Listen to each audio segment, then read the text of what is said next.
Y si usted tiene Biblia, le invito a que se vaya conmigo.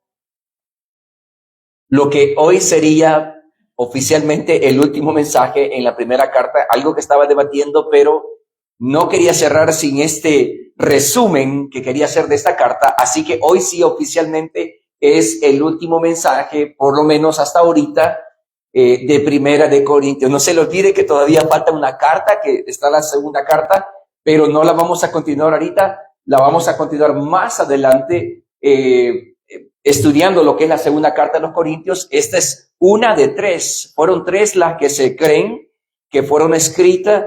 La primera de ellas es la que se llama la carta fuerte.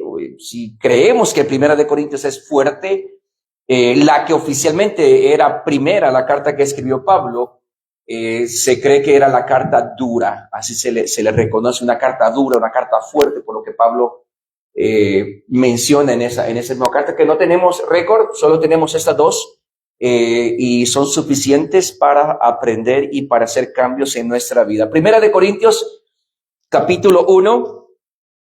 Pensando en esta carta y finalizando un pequeño resumen, Primera de Corintios nos habla de todo lo que una iglesia, y cuando me refiero a una iglesia, quiero que tengamos en cuenta las dos ideas. Cuando me refiero a una iglesia, me refiero al grupo general, ¿verdad? Este grupo de personas que nos reunimos domingos, que conformamos la iglesia de Cristo.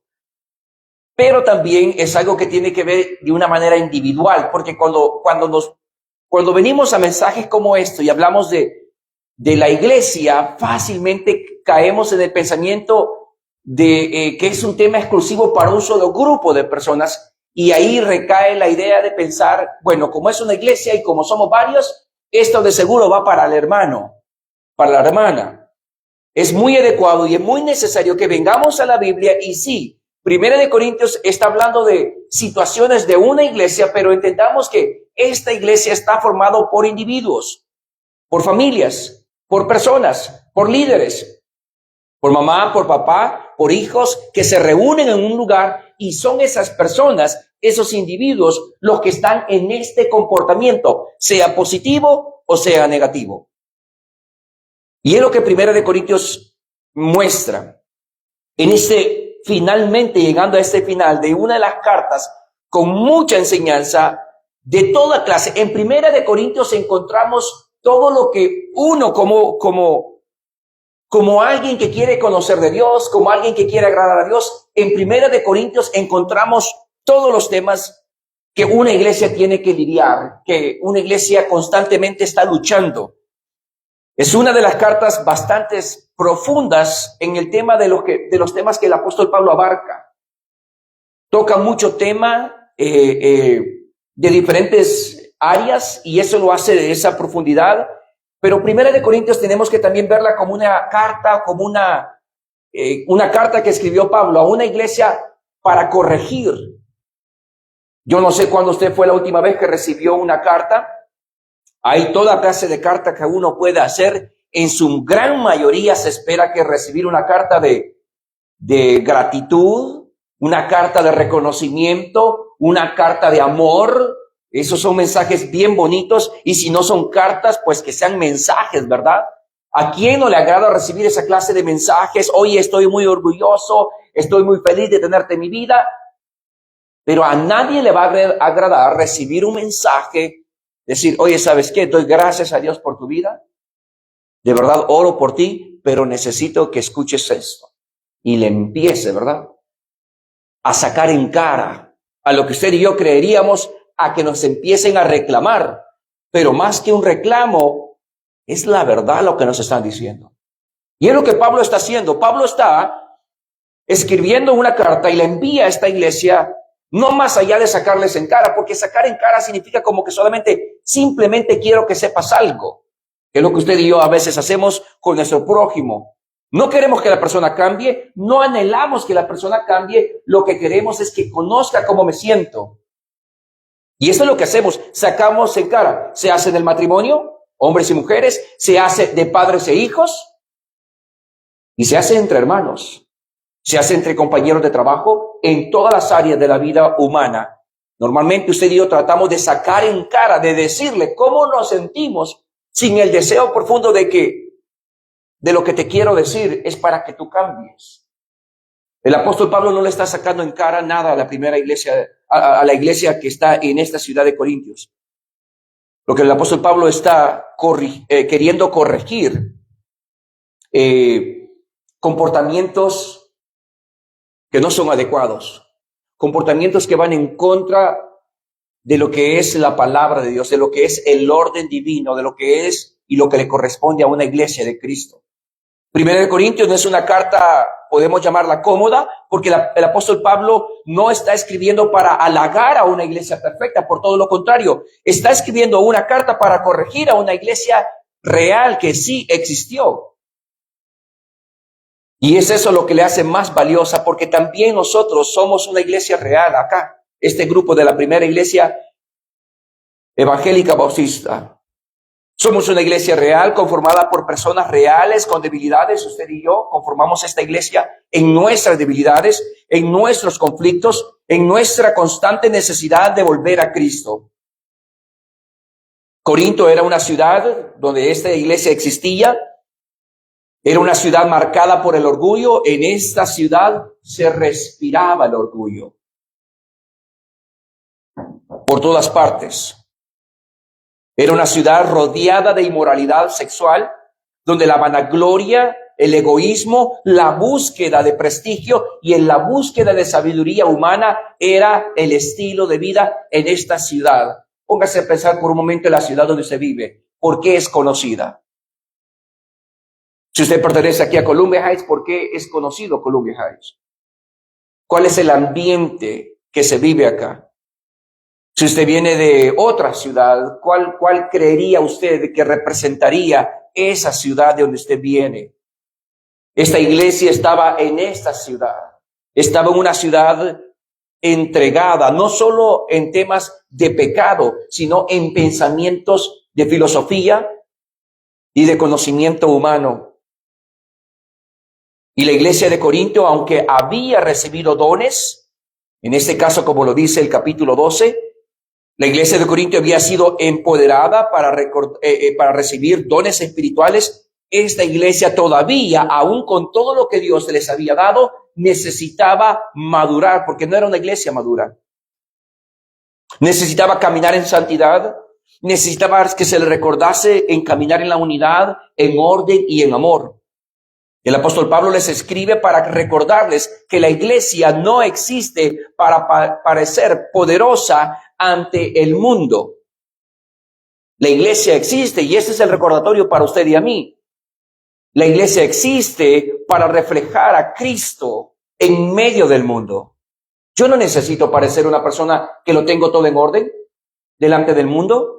Yo no necesito presentarme a la sociedad, presentarme al mundo. Yo no necesito presentar una iglesia en la comunidad donde vivo, en la sociedad en la que me muevo. No necesito presentar una iglesia perfecta, una iglesia poderosa. No, tengo que presentar yo y cada uno de nosotros una iglesia que refleja a Cristo y su propósito en nosotros.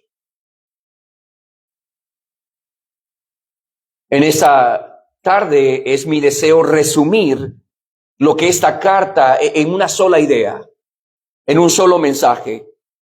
Y en ese trabajo de querer resumir la primera carta del apóstol Pablo a los Corintios, la enseñanza de ese día tiene que ver eso con una iglesia de Cristo en tiempos confusos, que es lo que la iglesia estaba y es lo que usted y yo nos movemos.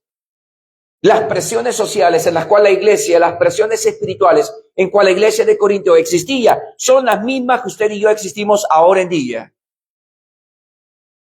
La iglesia de Corinto estaba en una ciudad donde existía la inmoralidad sexual. Bueno, hello, aquí viene de lo mismo.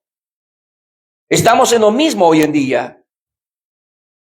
Y la iglesia de Corinto tenía que lidiar con situaciones inmorales, con situaciones de filosofía, con influencia del mundo, con influencia del diablo, de una manera local. Usted y yo, no. Nosotros somos invadidos, no solo de las influencias y las circunstancias locales, gracias a las redes sociales, gracias a la internet. Usted ahora no solamente es tentado por las circunstancias que están pasando con su vecino o en su comunidad, usted ahora está tentado, usted está expuesto a lo que está pasando en el mundo entero. En ese trabajo de querer resumir este mensaje en un solo sermón o una sola idea, puedo decir claramente que la iglesia solo puede ser iglesia cuando Cristo ocupa el centro. Y es lo que claramente en esta primera carta del apóstol Pablo a los Corintios había pasado. Cuando vemos todo este desorden que esta iglesia estaba teniendo, podemos deducir claramente de que eso es lo que estaba pasando. Cristo, el centro de la iglesia, el corazón de la iglesia, ya no era el centro. Por lo contrario, era todo lo que esta iglesia estaba peleando, luchando. Cuando Cristo no está en el centro, ya sea de la iglesia, y ojo, una vez más, no solo de un grupo de personas, sino individualmente. Cuando Cristo no está en el centro, aparecen las divisiones, aparecen los pleitos, aparecen los problemas. Cuando Cristo no está en el centro, aparece el orgullo a dominar. Y pues si no, pregúntele a su esposa o a su esposo, a sus padres o a sus hijos. ¿Qué es lo que nosotros reflejamos cuando Cristo no es el centro de mi corazón? Algo más viene a ser el centro. Cuando Cristo no lo es. Cuando Cristo no está en el centro, la esperanza se debilita. Pero cuando todo eso cambia, cuando Cristo sí está en el centro, ya sea de la iglesia o de una persona, aquello que es imperfecto puede ser transformado con el poder de Dios. Y es lo que la iglesia refleja, y es lo que usted y yo podemos reflejar. Una vida imperfecta, donde Cristo empieza a ser el centro de mi vida, esta imperfección empieza a ser transformada. Y es lo que el Evangelio ofrece. Y es lo que Pablo quiere que la iglesia entienda, y es lo que usted y yo necesitamos entender. Todas nuestras imperfecciones, toda nuestra culpa, todo nuestro sufrimiento, todo nuestro pecado puede ser transformado cuando Cristo es el centro de nuestra vida. Una iglesia imperfecta puede ser transformada por el poder de Dios. Una persona, una familia, un matrimonio, un hogar imperfecto puede ser transformado por ese poder de Dios. Así que me gustaría en esta tarde ya, que analizáramos, que observáramos en toda esta carta rápidamente 3 enseñanzas que podemos aprender. Hay muchas, lógico, pero resumir esta carta, ¿qué es lo que yo quisiera resumir para mí y aconsejarle a usted qué considerará, cuáles enseñanzas podemos sacar de esta carta? No solo que nos enseñen, pero que nos corrijan, que nos ayuden, que nos guíen como iglesia, como hijos de Dios. La primera de ellos la encontramos siempre en 1 Corintios capítulo 1. Y esto es la primera enseñanza que podemos aprender, que nos ayudará en gran manera, es que la iglesia, el cristiano, el discípulo de Cristo, la persona que ha puesto su fe en Jesucristo, debe de vivir bajo la cruz y no bajo la sabiduría y no bajo los dominios del mundo. Y es lo que dice Pablo en el capítulo 1, versículo 17. Pues no me envió Cristo a bautizar, dice Pablo, sino a predicar. La iglesia estaba dividida. ¿Quién bautizaba más? ¿Quién había hecho esto? ¿Quién hacía aquello? Y viene el apóstol Pablo y le dice al inicio de esta carta cuál era, según Pablo, su llamado, su misión. Y dice, pues no me envió Cristo a bautizar, sino a predicar el evangelio. Cristo a usted y a mí no nos ha llamado, no nos ha enviado a construir edificios, aunque sí son bonitos y cómodos. No nos ha llamado a encerrarnos en 4 paredes y que esta sea nuestra vida cristiana. No. Usted y yo estamos haciendo muchas cosas constantemente a las cuales Cristo no nos ha llamado. ¿Y qué sucede? Después venimos al Señor y le preguntamos, Señor, ¿y por qué a mí? Y la respuesta, ¿quiere saber cuál es? Bueno, porque usted y yo hacemos o estamos haciendo algo que Cristo no nos llamó a hacer. Y Pablo está dejando eso bien en claro. Esta iglesia estaba peleando, estaba dividida. Un grupo que le ponía el bautismo acá. Yo fui bautizado por esta persona. Yo fui bautizado por esta persona. Yo fui bautizado por esta persona. ¿Y cuál es la respuesta del apóstol Pablo en el versículo 17? Cristo no me envió a bautizar. Así que si usted se anda gloriando de que Pablo lo bautizó, eso no es nada, dice él. sino a qué lo envió, a predicar el evangelio, no con sabiduría de palabras, para que no se haga vana la cruz de Cristo. Es lo que Pablo está diciendo. La iglesia debe de vivir bajo la cruz y no bajo la sabiduría del mundo.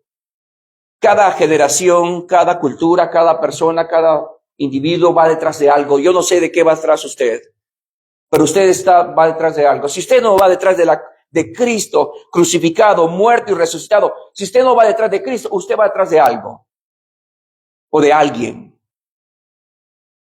Y esta iglesia iba atrás de algo. Esta iglesia iba detrás de la sabiduría del conocimiento. Y Pablo va a tomar eso a la cual esta iglesia iba detrás. Esta iglesia iba persiguiendo la sabiduría, el conocimiento. ¿A qué me refiero eso? Me refiero a que esta iglesia, cuando llegaban predicadores o cuando llegaban líderes a esta iglesia a predicar, no solo dentro de la iglesia, estamos hablando de un contexto cultural en la sociedad. La gente en las plazas, aquí casi no se da eso, se hablan de los parques, pero solo van con los niños a jugar. No, en esta cultura, como en la cultura de nuestros países aún, existen lo que son las plazas, donde no están con juegos para que los niños lleguen a jugar, está para que la gente vieja se llegue a sentar, a platicar, a chambear, a comer. En El Salvador, muchas de las plazas es para que se pongan a jugar damas, ¿verdad? Checkers. Ahí está el grupo de personas, grupo de ancianos. Bueno, era la cultura griega, romana, en las plazas. Y esta iglesia, rodeada de un ambiente cultural, era lo mismo dentro de ellos. Y cuando alguien llegaba a predicar, iba a depender de la sabiduría que esta persona teniese para saber si le iban a escuchar, para saber si le iban a poner atención, para saber de lo que iba a hablar. Y cuando esta persona, predicador, líder, empezaba a predicar, empezaba a enseñar algo que no era según la filosofía o no era según el nivel intelectual de ellos, lo ignoraban, lo rechazaban, no le ponían atención. Y es lo que Pablo está diciendo en el versículo 18, porque la palabra de la cruz es locura a los que se pierden, pero a los que se salvan, esto es a nosotros, es poder de Dios. Y menciona, destruiré, escrito está, destruiré la sabiduría de los sabios y desecharé el entendimiento de los entendidos. ¿Dónde, dice Pablo, está el sabio? ¿Dónde está el escriba? ¿Dónde está el disputador de este siglo? ¿No ha enloquecido Dios la sabiduría del mundo? Y empieza a explicar acerca de los judíos y de los griegos. Versículo 22, porque los judíos piden señales y los griegos buscan sabiduría. Pero nosotros, ¿quiénes nosotros? Los seguidores de Cristo. Pero nosotros, dice, tanto judíos como griegos, predicamos a Cristo crucificado. Para los judíos, ciertamente tropezaderos, pero para los gentiles, locura.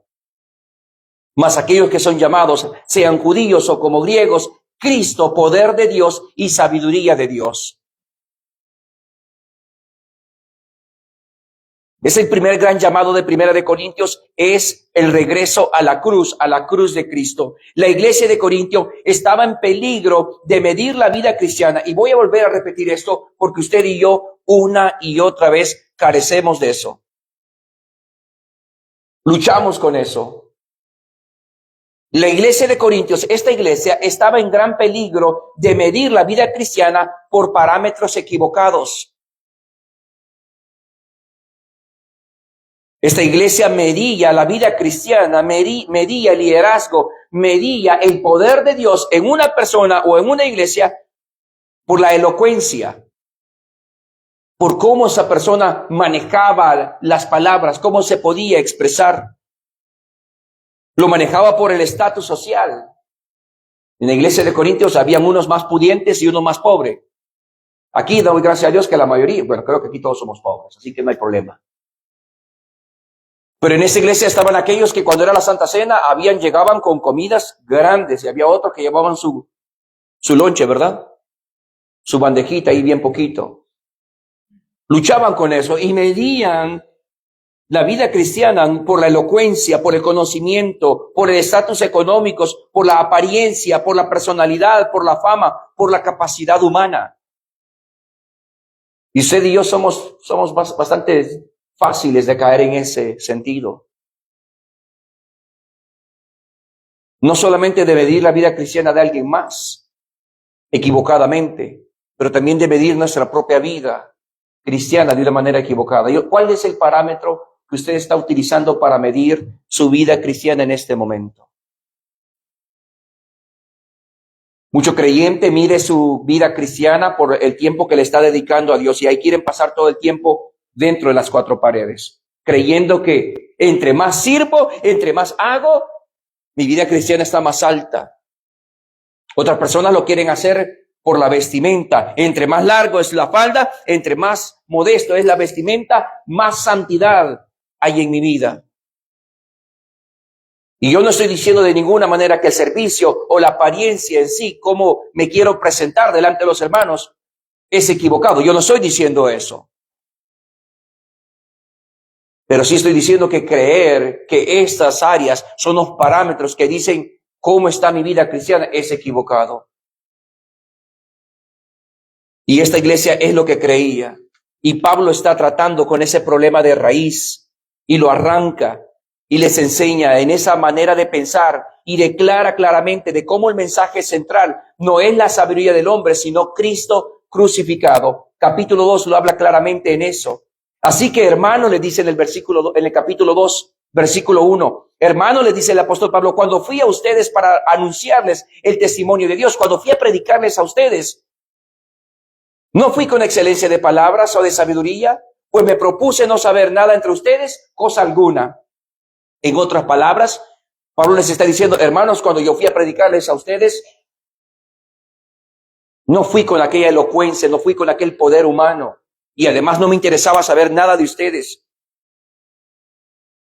Versículo 2. Pues me propuse no saber entre vosotros cosa alguna, sino, y esto es lo que Pablo sí se propuso saber, sino a Jesucristo y a este crucificado. Y estuve con ustedes, le dice en el versículo 3, con debilidad y con mucho temor y con mucho temblor. Versículo 4, y ni mi palabra ni mi predicación fueron con palabras persuasivas de humana sabiduría, sino con demostración del Espíritu y de poder. ¿Se imaginaría usted un pastor de esta clase?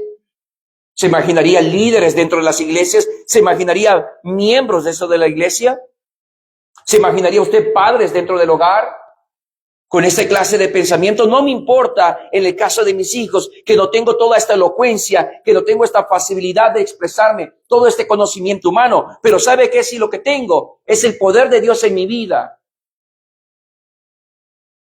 Cuenta la historia en un pueblo, un pastor que se había graduado del seminario y lo presentan a la iglesia como pastor nuevo y este pastor empieza a decir a la congregación en un pueblo, en una ciudad bastante remota y le dice, hermanos, un hombre joven recién graduado del ministerio, hermanos, doy gracias a Dios que me ha traído a esta iglesia y quiero que sepan que tengo esto, que tengo aquello, tengo un doctorado en filosofía, tengo un doctorado en la obra y el poder del Espíritu Santo, tengo conocimiento teológico, tengo esto, tengo aquello, me gradué de aquello. Y se levanta una anciana de la iglesia, muy humilde la hermana en su parecer, dicen, y levanta la mano, pastor, sí, diga hermana, dice el predicador, le dice, no se preocupe, pastor, porque todo eso el Señor lo puede salvar.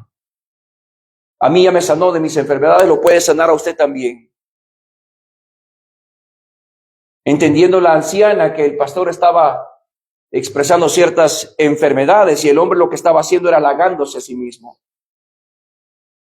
Y usted y yo podemos caer en ese estilo de vida, en ese pensamiento de vida, de que nuestra vida cristiana se caracteriza por el conocimiento humano, cuando en realidad nuestra vida cristiana se caracteriza por la cruz de Cristo, por la obra de Cristo en mi vida.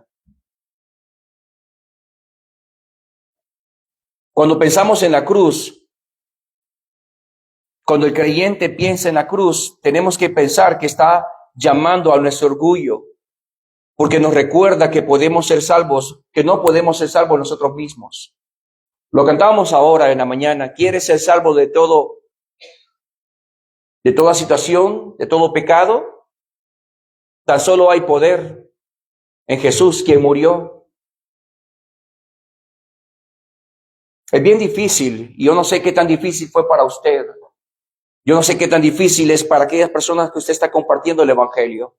Pero es bien difícil no hablar de un madero, que lo tenemos acá como recordatorio en la cruz donde Cristo murió. Pero ese era el mensaje de la iglesia primitiva, del Cristo crucificado, aquel que murió públicamente, vergonzosamente, para que yo pudiera tener vida eterna. Y por eso Pablo predicaba la cruz. Y por eso la iglesia predica la cruz, porque la cruz ofende el orgullo humano. Porque nos recuerda que no podemos ser salvos nosotros mismos. La cruz, como creyente, nos humilla. Porque nos enseña que no somos el centro, sino que Cristo es el centro de mi vida. La cruz, cuando predicamos la cruz, tenemos que entender que confronta a la persona religiosa, porque demuestra que la salvación no viene por mérito propio. Eso es la religión. No viene por mérito humano, sino la salvación viene por la gracia de Dios. En la cruz vemos a Cristo Jesús glorificado, porque allí el Hijo de Dios cargó con nuestros pecados y venció por medio de lo que parecía una derrota. Y por eso que Pablo deja a un lado saber de esta iglesia, y lo que Pablo dice: cuando yo fui a ustedes, no llegué con excelencia de palabras. Es más, dice, ni mi predicación fueron con palabras persuasivas. Fui con temor, dice Pablo, fui con temblor.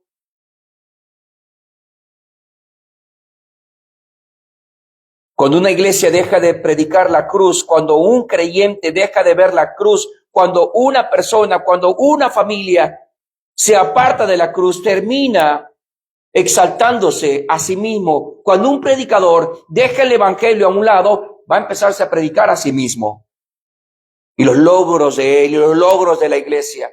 Cuando una familia hace a un lado la cruz de Cristo, el enfoque va a ser diferente, el enfoque va a ser los problemas, el enfoque va a ser la frustración.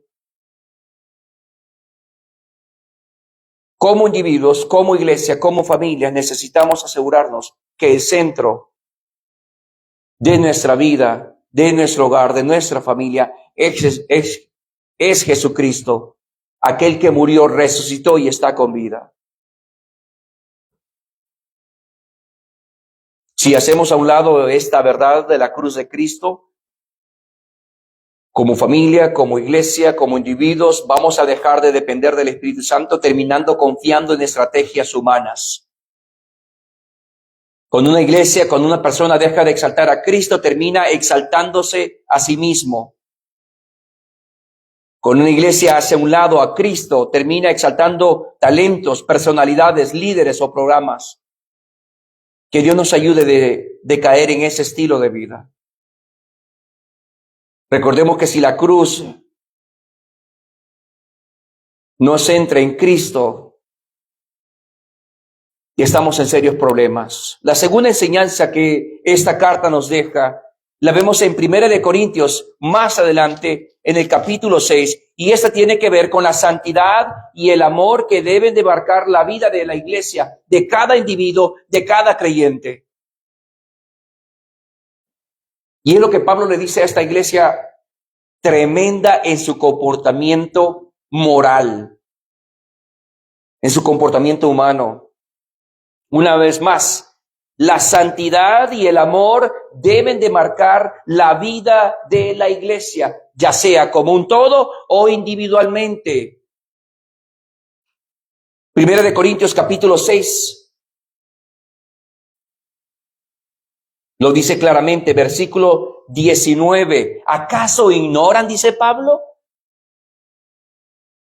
¿Acaso han ignorado, dice el versículo 19, que nuestro cuerpo, hablando de esto, hermanos, ¿acaso han ignorado que nuestro cuerpo es templo del Espíritu Santo, el cual está en vosotros, el cual tenéis de Dios y el que no es de nosotros? ¿Cómo está tratando usted el cuerpo de Dios, el templo de Dios en este momento? Y aquí en Estados Unidos es un poquito más difícil que allá en nuestros pueblos.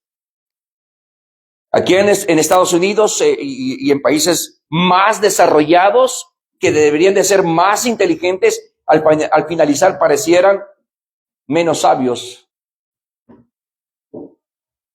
Pero acá se da este dilema, cómo el creyente trata, porque acá ya existe la libertad cristiana, acá ya existe la libertad de pensamiento, aquí ya existe lo que es la libertad espiritual.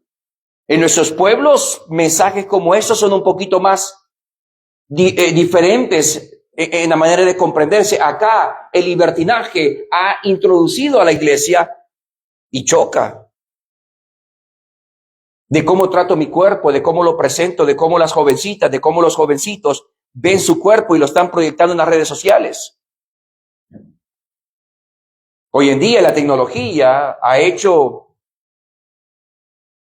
eso un estilo de vida, de cómo se está proyectando la imagen cristiana del cuerpo, que según la palabra de Dios es el templo del Espíritu Santo. Y aquí es donde se pone difícil. ¿Sabe por qué? Porque hay otras personas que esperan algo diferente de usted y de yo. Hay otras personas a las cuales queremos alcanzar para Cristo, pero hay algo que los está deteniendo en creer el mensaje. Una cosa es lo que tú me dices, otra cosa es lo que yo veo. Hay un ministerio en El Salvador que se llama Misiones para Cristo, que sale a evangelizar. Este ministerio toma personas de Estados Unidos, van a hacer misiones a El Salvador, a andar evangelizando en las calles. Y este ministerio lleva años, y me acuerdo una vez estando junto con ellos, escuchaba la historia de un grupo de personas de Estados Unidos que fueron a compartir el evangelio en las calles de San Salvador y se encontraron con un grupo de pandilleros, hombres y mujeres, un grupito estaba así, ¿verdad? Y como eran de Estados Unidos y la mayoría de ellos eran güeros, pues no les dijeron nada, les escucharon. Hubieran sido puros hispanos, ahí los agarran a pedradas. Pero llegan estas jovencitas a querer predicarles el evangelio a este grupo, y el testimonio que ellos daban es de que este grupo los empezaron a escuchar. Pero una de las jóvenes viene y le dice: tú me vienes a hablar a mí de la palabra de Dios, tú me vienes a hablar a mí del evangelio, pero mira tu atuendo, ¿verdad? Había llegado con una falda demasiado corta. La otra andaba con unos chores demasiado corto. Esa persona, en su entendimiento, en su razonamiento de lo que ella considera espiritual, de lo que ella considera sagrado, de lo que ella considera santidad, miraba en esa persona algo opuesto, algo diferente. Desde esa vez el hermano ya pone ciertos requerimientos para cuando alguien va a evangelizar, para no ser, lo que Pablo dice, piedra de tropiezo.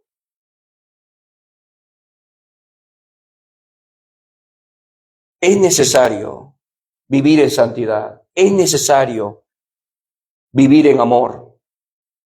La santidad y el amor deben de marcar la vida de cada creyente. Y Pablo lo dice claramente: ¿acaso ignoran que nuestro cuerpo es el templo del Espíritu Santo, el cual el Espíritu Santo está en ustedes, el cual tienen de parte de Dios y que no es de ustedes? Y lo dice y continúa diciendo: porque han sido comprados por precio. Glorifiquen pues a Dios en su cuerpo y en su espíritu, los cuales le pertenecen a Dios. ¿Qué cambiaría a partir de este preciso momento cuando usted salga de estas puertas y empiece a ver su cuerpo como un templo de Dios? ¿Qué cosas dejaría de escuchar? ¿Qué cosas dejaría de hablar? ¿Qué cosas dejaría de ver? ¿Qué cosas dejaría de consumir? Porque usted está cuidando este templo.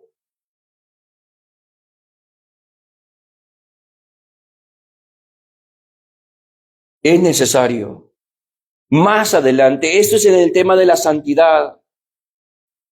Más adelante, en el capítulo 13, y nuestro hermano Pablo nos encaminaba a ese último canto acerca del amor. Y ese canto que el pastor del mar compuso, que habla acerca del amor, de cómo la palabra de Dios presenta el tema de la fe, la esperanza y el amor. Pero de esos tres, ¿cuál es el más grande? El amor. Y es lo que 1 Corintios capítulo 13, versículo 1 al 8 habla claramente. Y dice Pablo: si yo hablo lenguas humanas y angélicas y no tengo amor, vengo a ser como un metal que resuena o címbalo que retiñe. si tuviese profecía y entendiese todos los misterios y toda ciencia y tuviese toda la fe, de tal manera que trasladase los montes y no tengo amor, ¿qué dice la palabra? Nada soy. Y si repartiese todos mis bienes para dar de comer a los pobres, y si entregase mi cuerpo para ser quemado y no tengo amor, de nada me sirve. El amor es sufrido, el amor es benigno, el amor no tiene envidia, el amor no se jacta, el amor no envanece, no hace nada indebido, no busca lo suyo, no se irrita, no guarda rencor, no se goza de la injusticia, mas se goza de la verdad. El amor todo lo sufre, todo lo cree, todo lo espera, todo lo soporta. El amor nunca deja de ser. Muchas cosas pasarán, pero lo que nunca pasará es el amor. Y esto lo experimentamos constantemente dentro de la iglesia de Cristo. Y esta iglesia, que tiene más de 50 años de existir, lo ha experimentado en todo el tiempo. La tentación, una, de no caminar en santidad, y dos, de no vivir en amor. Pero no solo lo hemos experimentado como iglesia, lo experimentamos como individuos. Lo experimentamos en nuestras familias. Y si la familia del pastor René lo experimenta, usted no está muy lejos de también estarlo experimentando. La tentación, la presión, una, de no caminar en santidad, y dos, de no caminar en amor. ¿Cuántas cosas podemos hacer? Y yo lo he experimentado claramente, lo he experimentado en mi vida matrimonial. Y yo no sé aquí los esposos si van a decir amén a esto o no. Pero yo lo empecé a experimentar allá como por mis 8 años de casado. Ya voy para 20, así que ya voy mejorando. Lo empecé a experimentar a los 8 años de casado, cuando yo hacía esto y no me funcionaba. Y aquí estaba yo haciendo un montón de cosas para mi esposa, para alegrarle la vida, y me daba cuenta que en lugar de alegrarle la vida, más frustrada estaba. ¿Y cuál era mi pensamiento? ¿Cuál era mi frustración? Oye, yo estoy haciendo esto para ti y no hay gratitud, no hay agradecimiento. Yo le estaba queriendo demostrar amor a ella de una manera, la cual a ella no le interesaba eso. ¿Y por qué menciono esto? Porque es la misma situación que hacemos dentro de Dios, de nuestra relación con Dios. Muchas veces el cristiano se frustra. Usted como cristiano puede estar frustrado. Y si usted todavía no está en esa relación con Cristo, advertencia, ¿verdad? Va a experimentar esa frustración en un momento u otro, cuando usted está queriendo agradar a Dios de esta manera, y Dios le va a decir: yo nunca te pedí que hicieras eso. Eso te lo pidió el pastor. Eso te lo pidieron tus padres. Eso te lo pide la religión. Yo nunca te dije que hicieras esto. Esto es lo que yo quiero de ti.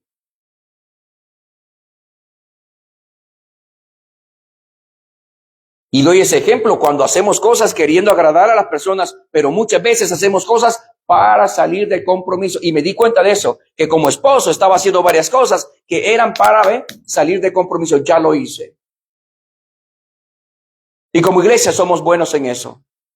Como familia somos buenos en eso, en hacer cosas para salir de compromiso, hacerlas sin amor. Y Pablo lo dice claramente: si yo hago todo esto y no tengo amor, vengo a hacer como todo esto. No tiene valor, porque no lo estamos haciendo con amor. ¿Se imagina usted todo ese tiempo que usted ha puesto en la obra del Señor? ¿Se imagina usted toda la energía que usted ha puesto, todo el dinero que usted ha puesto, todas las ganas, todo el esfuerzo, todo lo que usted ha entregado? Y que venga alguien y le diga: ¿sabes qué? Todo lo que tú has hecho no tiene valor alguno, no sirve de nada, es como un ruido nada más. ¿Lo has hecho en vano? ¿No tiene valor alguno? Y que usted pregunte: oye, ¿por qué? ¿Por qué me dices eso? Porque lo has hecho sin amor. Así que son dos cosas que tenemos que pensar bajo esta enseñanza, bajo este texto. Número uno, lo que yo estoy haciendo, lo estoy haciendo bajo la santidad de Dios, o lo estoy haciendo en pecado.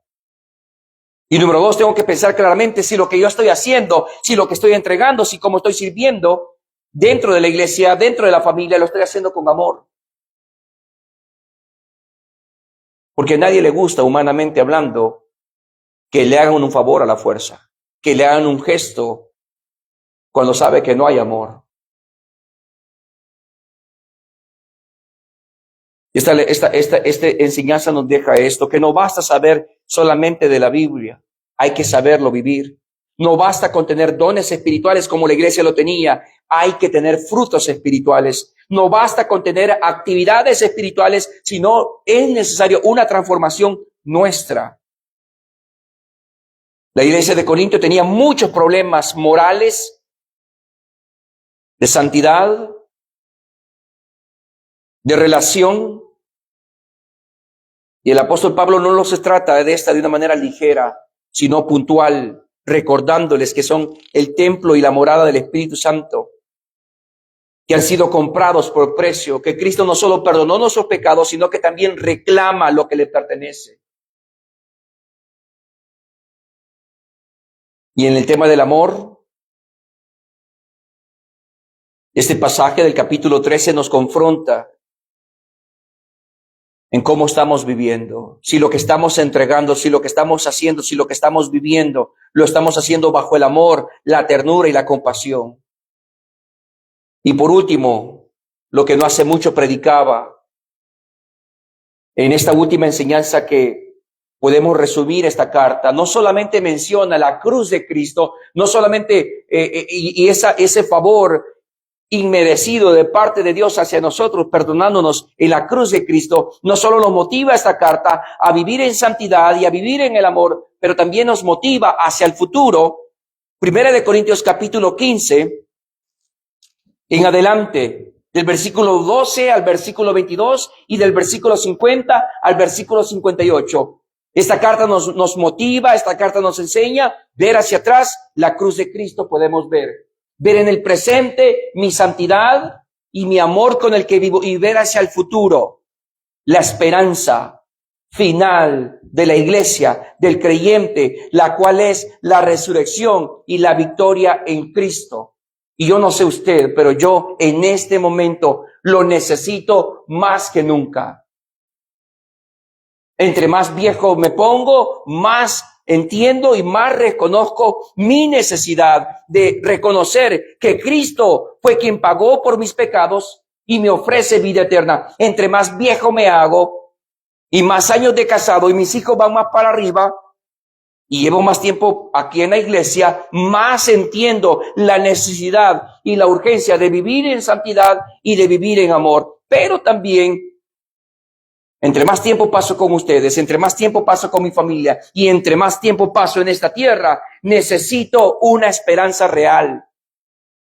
Y Primera de Corintios capítulo 15 me ofrece eso. No solo a mí, se lo ofrece a usted. ¿Cuál es su esperanza en este momento?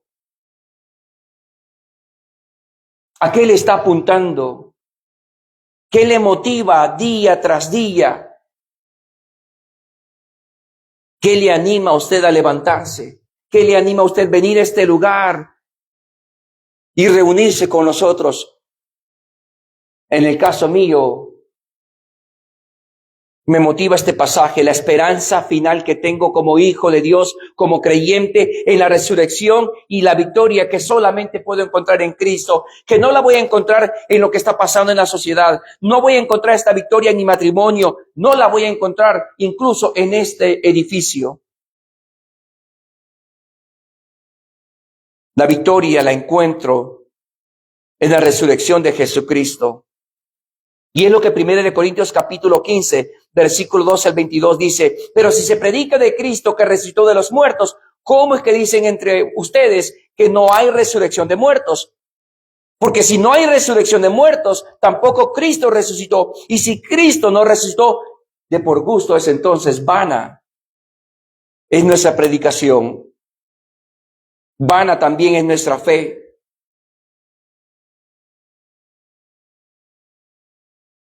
Si Cristo resucitó, por lo contrario, viene a decir Pablo, entonces es vana y aún están en sus pecados. Y aquellos que están durmiendo, aquellos que han muerto ya en Cristo, aquellos que han parecido ya no van a resucitar, ya no vienen a la vida. Si en esta vida solamente esperamos en Cristo, somos los más dignos de lástima. Si Cristo no resucitó, pero viene Pablo y dice, mas ahora Cristo sí ha resucitado, dice Pablo. De los muertos, primicias de los que durmieron es hecho. Y Pablo dice, por cuanto la muerte entró por un hombre, Adán, también por un hombre, la resurrección de los muertos. Y qué hermoso lo que dice el versículo 50 en adelante. Pero esto digo, hermanos, dice el versículo 50. Pero esto digo, hermanos, que la carne y la sangre no pueden heredar el reino de Dios, ni la corrupción heredará la incorrupción. He aquí, dice Pablo, les digo un misterio, no todos dormiremos, pero todos seremos transformados. Y yo espero ese momento. Yo espero ese momento en el que yo finalmente pueda ser transformado, en el que usted y yo finalmente podamos ser transformados. Dice el versículo 52, en un momento, en un abrir y cerrar de ojos, a la final trompeta, porque se tocará la trompeta y los muertos resucitarán primero. Y nosotros seremos transformados para ser unidos con el Señor. Esa es mi esperanza. Eso es lo que me motiva. Y de esta manera el apóstol Pablo termina esta carta con esta declaración hermosa que Cristo ha resucitado. Y porque Cristo ha resucitado, la muerte ya no tiene dominio final sobre el creyente, sobre la iglesia. La resurrección de Jesucristo nos enseña que el final del creyente no es la tumba, sino la gloria. Hay un canto en inglés, ya lo he mencionado antes, que me motiva, que me encanta, que me llena de melancolía espiritual, que dice que en Cristo no hay goodbyes. Ese es un canto en inglés. En Cristo, las personas que estamos en Cristo, cuando alguien muere, no existe, ya nunca te veré, no existe hasta pronto. Aquella esperanza. Y la esperanza que yo tengo es esa. Cuando vi fallecer a mi padre, quien había confesado a Cristo mucho antes de morir, había reconocido a Cristo con su boca, con su corazón. Me recuerdo en ese momento, estando él agonizando, le dije eso, lo veré pronto. Allá en El Salvador, cuando estaba como pastor, despidiendo temporalmente a hermana Rosita, yo le dije eso, la veré pronto. No unas palabras para consolarla a ella y para que pueda morir en paz, unas palabras para mí mientras paso este tiempo en la tierra.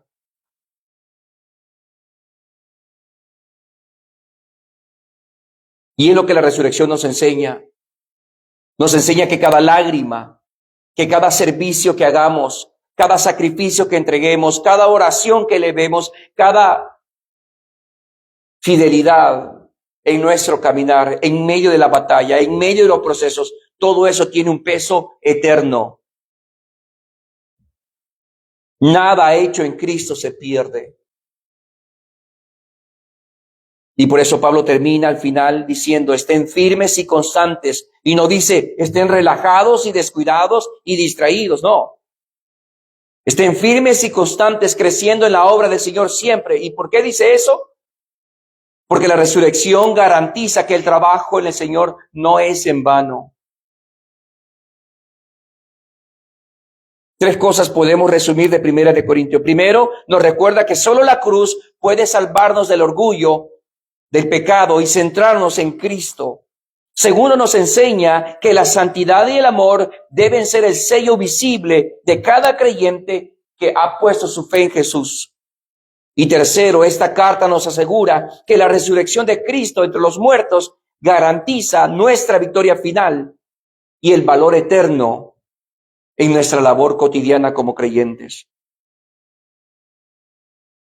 Esta carta termina en esencia llamándonos a una vida cristiana auténtica y no una fe de apariencia, no una religión de domingo, no una espiritualidad superficial, sino una vida rendida al Señor, moldeada por la cruz, marcada por el amor y sostenida por la esperanza que hay en Cristo Jesús.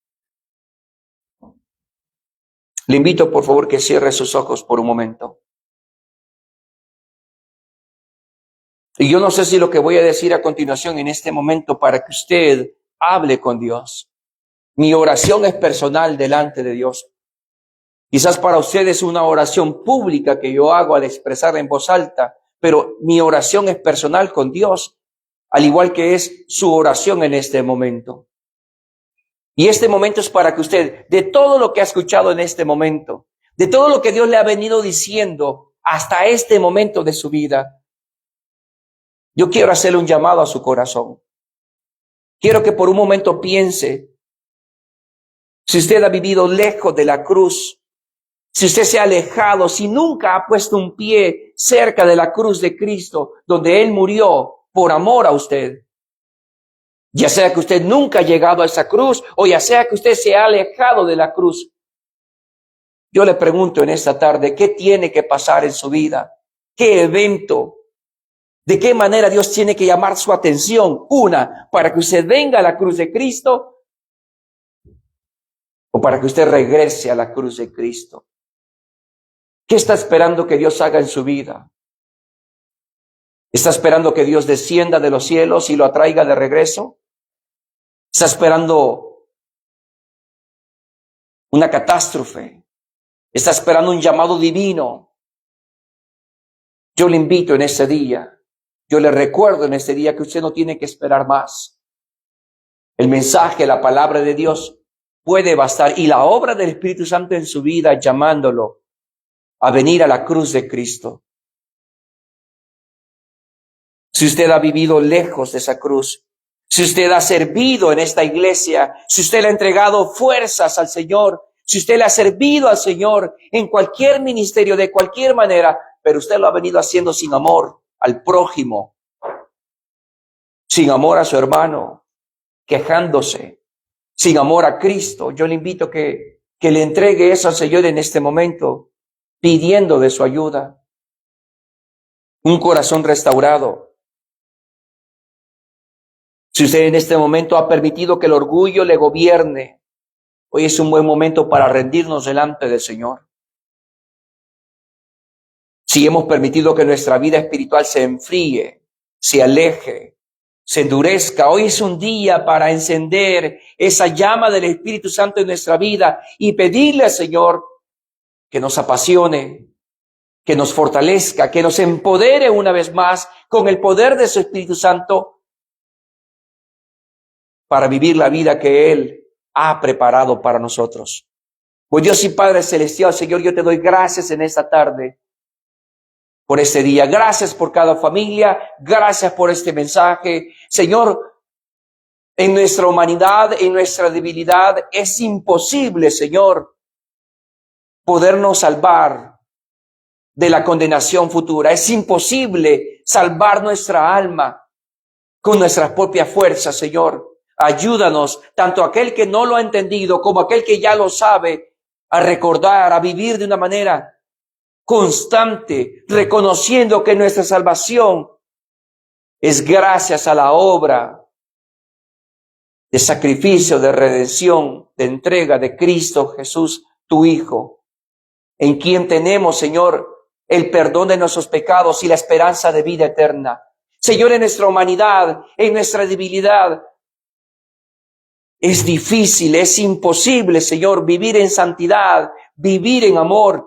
Es gracias a la obra soberana de tu Espíritu Santo que nos santifica, que nos separa, que nos empodera, que para nosotros es posible, Señor, vivir en santidad, que para nosotros es posible, Señor, vivir en amor. Te pedimos, Señor, que avives el fuego en nosotros, para que todo aquello a lo que somos expuestos, Señor, tenga un alto y podamos elegir bien, Señor. Y, Señor, en nuestra debilidad humana, en nuestras carencias, en nuestras tentaciones, en nuestro sufrimiento terrenal, humano, Señor, fácilmente nos desmotivamos, fácilmente perdemos, Señor, la esperanza, perdemos, Señor, la alegría de un nuevo mañana. Y en 1 Corintios capítulo 15, tú nos recuerdas, Señor, que nuestra victoria futura, Señor, esa transformación que tanto anhelamos y que tanto necesitamos, recae, Señor, en la resurrección de Cristo de entre los muertos. Y aquel que levantó a Cristo, Señor, de los muertos, también nos levantará a nosotros también, Señor. Mi Dios, ayúdanos a recordar, a vivir con la esperanza que nos ofrece la resurrección de Cristo. Ayúdanos, Señor, a recuperar la pasión en nuestra familia, en nuestro hogar, de que Cristo sea el centro, de que vivamos en santidad y en amor, y de que como familia, como iglesia y como individuos, sostengamos en nuestra mente y corazón la esperanza de vida eterna y de transformación divina, Señor. Padre, mientras nos despedimos de este lugar, queremos irnos con toda clase de bien. En tus manos pongo, Señor, cada familia, suplicándote, Señor, que bendiga nuestra vida, que nos libres del pecado, de la tentación y del lazo del enemigo. Guarda a nuestros hijos, niños, jóvenes, de tanta maldad, Señor. Guarda nuestros matrimonios de tantas tentaciones. Guarda a tu iglesia, Señor. A nuestros amigos que nos visitan, Señor. Gracias por tenerlos acá y creemos verdaderamente, Señor, que tú estás obrando en cada familia, tanto de ellos como de nosotros. Señor, nos despedimos de este lugar con tu paz y con tu bendición, queriendo, Señor, continuar con este día, agradándote a ti. En Cristo Jesús damos gracias. Amén y amén. No se vaya sin despedirse de unos a otros y que el Señor nos bendiga y nos vemos acá el día